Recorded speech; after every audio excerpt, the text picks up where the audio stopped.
Ayun, huling araw na ng Marso. Magandang araw sa inyo. At bukas, April Fools, Lunes. Medyo nabulaga ako. At gusto kong i-share sa inyo maya-maya kung ano ang bumulaga sa akin.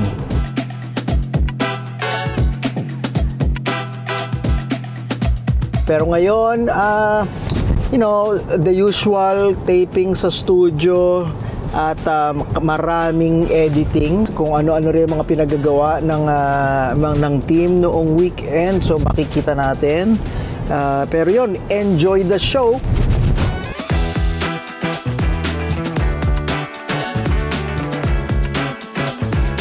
So as promised, no? Konting context, kahapon, kagabi, actually linggo, may pinuntahan ako and nagulat ako kasi may nag-notify sa phone ko na parang may na-record sa dashcam ng kotse. And kinabahan ako kasi parang baka mamaya may mga nag-vandal na. And oh my goodness. Eto, kayo na lang ang humusga. Medyo i-blur ko na lang para protect natin ang identity. Lesson, you gotta go, you gotta go.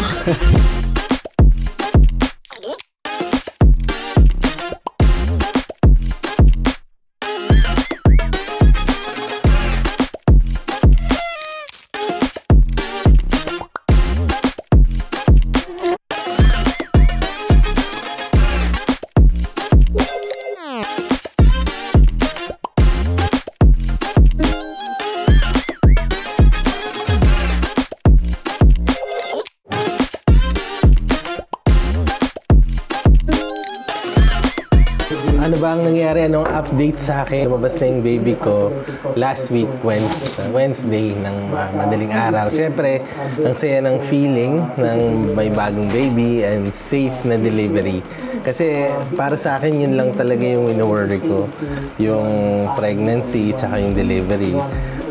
Lagi ko kasi tumatatak sa akin yung kanta, yung lightning crashes. Yung meaning niya, pag nando ka sa situation na yun, ayaw mong mangyari. So, kasi last week lang, pinapakinggan ko mga album ng yung playlist ko dun sa kotse. Yan nilagay ko live. Tapos yung lightning crashes parang in-skip ko kasi parang ayoko yung maisip. All in all naman, maganda yung pagka-deliver. Tapos, hindi naman kami sobrang tagal din sa hospital. Tapos, parang naging smooth. So kaya, sa mga lahat ng mga bumati rin sa akin sa Facebook, thank you. Hindi ko naman maisa-isa yun parang, ang daming post, di ba? Hindi ko na siya ma-thank you isa-isa. In different parts of Canada. Kontra eh. So, hi guys! Good afternoon! Konnichiwa! Char! So, kanina, kakatapos lang namin mag-film ng Thrive in Canada with Ate Cherry. So, obviously, hindi naman nawawala ng problema dito sa studio to, di ba? Kanina, habang nag-shoot kami, nagka-problema na naman ang aming LED par. Itong dalawang to. Yes.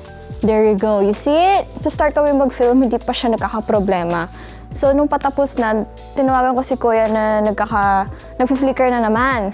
Sabi ko, ano bang pwedeng solusyon dito? Na-realize ni Kuya, hayaan na lang daw. Pero yun kasi nangyari talaga, hinayaan na lang namin hanggang matapos. Pero ang gagawin kasi, papalitan na yung par na yan, mag-upgrade yata ng panibago. Kasi nakailang troubleshoot na sila Kuya dito. Inayos yung mga iba't ibang kable, kinunek here and there, hindi pa rin gumana. So sabi ni Kuya, baka pwede na i-upgrade tong dalawang LED par na to. So habang wino-work on yon, sabi ni Kuya, gamitin mo na yung mga Fresnel dito as a key light. So yun ang aming problem for today's episode.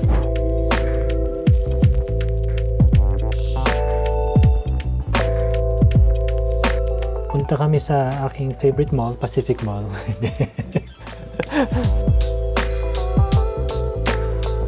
Hindi, nagpunta kami Pacific Mall kasi yung family ko gustong bumili ng labubu, yung mga ganun, yung mga blind box. And dahil doon, naisipan natin gumawa ng storya tungkol sa bakit ba ito sumikat, bakit siya sikat na sikat ngayon, bakit siya pinagagastusan. Yan. And yun, ang story natin. And alam ko kung bakit, dahil cute sila. Tsaka kasi collector's item eh. Diba, parang nung kabataan ko, nangungulekta ako ng mga basketball cards. Sobrang gastos pero wala naman nangyari. Pinamigay din sila at the end. Pero yung time na yun, gustong-gusto mo yung nangungulekta. Pero ito nga, collector's item. And maganda nga ang kolektahin kasi ang ganda. Ang ganda ng pagkagawa at saka cute. Yeah, I think yun yung panlaban nila. Cute, kaya sikat. My favorite. Monday. I'm trying to make it regular na every Monday. May taping ng Thrive.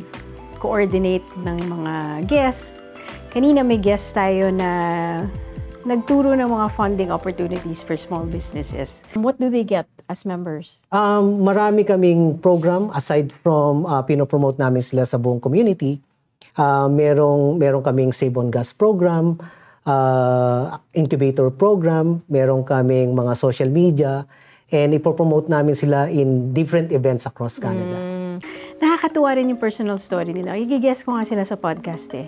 Kasi yung isang guest, nagsimula yung business niya dito sa Canada dahil yung asawa niya may cancer. So, nung naghanap siya ng mga cure for the cancer naturally, doon niya nabuo yung agri-tech business niya na na-pick up ng African country na hanggang ngayon pinagpapatuloy niya. So sabi ko nga, pwede pa lang yun ang isipin ng mga entrepreneur na minsan kasi iniisip natin, anong negosyo kaya kikita? Ano yung pinakamalaking profit? Ano yung kailangan ng mga tao? Pwedeng magsimula sa atin eh. Ano yung, what do you feel strongly about? Kasi hindi man niya inisip na magiging negosyo yun eh. Tapos parang nag-roll na lang nag-roll, may mga naging interesado, naging negosyo. Pero nagsimula sa something na talagang invested siya personally.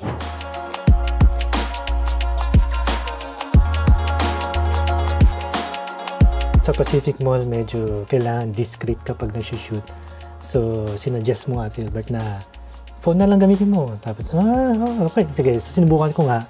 Ang ginamit ko yung cinematic na ano. Tapos, nung naglalakad ako doon, nag-shoot ako, wow, ang ganda. Ang ganda. So, hindi ko naisip na pang broadcast quality siya. Pang broadcast quality. Kasi cinematic, tas yung background medyo out of focus. Wow, talagang pang docu, kumbaga. Tapos, nandun lang ako, naglalakad-lakad. Mukha lang akong parang turista ba na, can I take pictures? Kapaalam pa ako. Wala silang pakialam, mukha lang akong hindi ako mukhang vlogger, mukha lang akong tanga, ano bang word? Mukhang tanga. Mukhang first time sa Canada. First time makakita ng ganun. Pero yeah, yung mga ginamit ko pati sa bahay pag B-roll, yung mga shots. So kung gusto niyo makita yung buong piece, punta kayo sa Filipino TV YouTube, makikita niyo yung final edit. Hey! Set! Wag! Karamihan ng mga ginagawa ko sa FTV and mga finifilm at mga show ko is mostly basketball related. Hindi yun nga, natanong lang kasi ako ni Kuya Philbert. Tayo mga Filipinos, wala tayong genes na kagaya ng mga Amerikano. Hindi tayo matangkad. Which is yun yung mga primary asset para maging magaling ka sa basketball eh. Pero for some reason, parang religion sa mga Filipino yung basketball. And yun nga, marami nagsasabi kasi na parang mas bagay daw sa Pinoy, sa physique ng Pinoy, ay yung soccer. Pero bakit hindi, alam mo yun, hindi ganun ka-common or hindi malakas sa mga Filipino yung soccer? Yun. Bihira yung mga soccer na, ano ba tawag doon? Arena? Or yung mapaglalaroan nila ng soccer.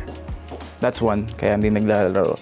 Parang mga big schools lang meron eh. Hindi sa accessible sa lahat. Kasi kagaya ng basketball, ang daling i-introduce kasi kahit saan ka maglakad, makikita mo siya. Lahat ng school, may basketball, kahit PE. Sa Pilipinas, hindi ganun eh. Hindi lahat ng school may nag-offer ng soccer. Unless nasa big school ka or mga prestigious, di ba? Kung gaano kadaling laruin yung mga Jolen or basketball, hindi ganoon kadaling ma-access yung soccer ball, mga sapatos pang soccer. Ganyan. Even yung mga open field kung saan pwedeng mag-soccer yung mga bata. Kung gusto mong maging magaling ang isang tao, or sa culture, laging nagsisimula sa grassroots eh. Parang kailangan maging accessible muna sa lahat. Ay, meron tayong ipa-plug na isang event. So there's a Filipino group that plays Filipino music with a jazzy twist. Nakakatuwang pakinggan. I was actually listening to their Instagram account kanina. So magandang paalam yon sa iba. Kasi if I didn't know that, then hindi ko alam na meron palang ganong group dito. Baka mamaya gusto nyo mag-date or something, it's like $15, not so bad. And you're supporting Filipino. So that's one. We also will have podcasts. Tapos iisip tayo ng mga ideas for our creative concept. A few of those. Tsaka gumagawa kami ni Kyle ng mga clips, ng mga reels tungkol naman sa Better Movement. Yung para makatulong sa kalusugan natin naturally. All of a sudden, all the menial tasks, all the everyday things are incredibly difficult. To make a phone call, to make a friend, to go grocery shopping becomes this overwhelming thing. And that is when our self-esteem, like you say, starts to falter and think. My Monday so far is doing great. Nakapag-edit na rin, na-post na rin yung panibagong show ni Ate on YouTube. So stay tuned kayo sa next episode next week. Ang pinaka-basic is you have to talk to someone else that is very close to you. Kasi yun naman talaga ang tutulong sa'yo eh. Kung may problema ka sa sarili mo, huwag mo siyang kimkimin. Parang kung meron kang pinagkakatiwalaan na ibang tao, share it to them. Kasi baka makatulong din yan sa'yo, sa inyo, para makarecover doon sa pinagdadaanan mo. Pero kasi madaling sabihin eh, kasi wala naman ako sa ganong sitwasyon. Pero sa iba, syempre, mahirap. Kaya magandang show din to para sa kanila na ma-realize ano ba talaga dapat nilang gawin. So yun. Stay tuned next week. Yun na lang.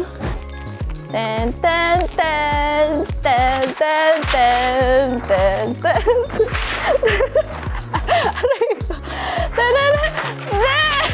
Isa ako sa flag carrier nyo nun.